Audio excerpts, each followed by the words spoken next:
Allah says in Surah Al-Imran chapter 3 verse number 104, let there arise out of you a band of people that invite people to the truth. Let there arise out of the ummah a band of people that invite people to the truth, forbid them from doing what is wrong. These are the people that shall attain felicity. Here Allah is talking about full-time dais.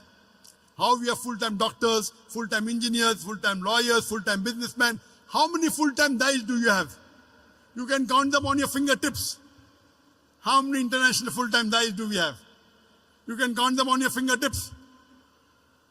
To be a doctor, you want to go and study in the medical college for 5 years. To be an engineer, you want to study for 3 to 4 years. Dai, you want to become overnight. Why? So Allah is talking here, being a part-time dai according to Surah Al-Asr is a fard on every Muslim. But here in Surah Imran chapter 3 verse 104, Allah is talking about full-time dais. Let there arise out of you full-time dais. And Allah says, these are the people who shall attain felicity, will be given a higher status in Jannah.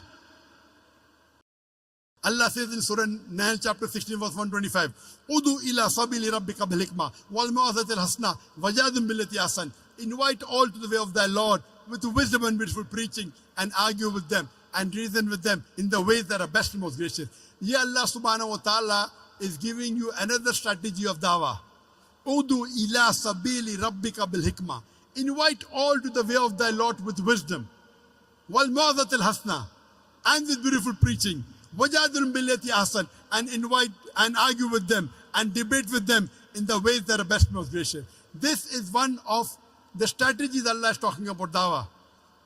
That invite people with hikmah and with beautiful preaching and argue with them in the ways that are best and most gracious.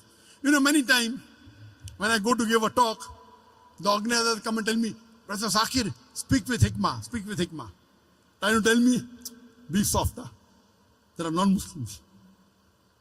Many people think hikmah means soft. Hikmah doesn't always mean soft. To know the context of this verse of Surah Nahl chapter 16 verse 125, go to the starting of the ruku. If you go few verses before, Surah Nahl chapter 16 verse number 119-20 onwards, it says, in Prophet Abraham is a beautiful example.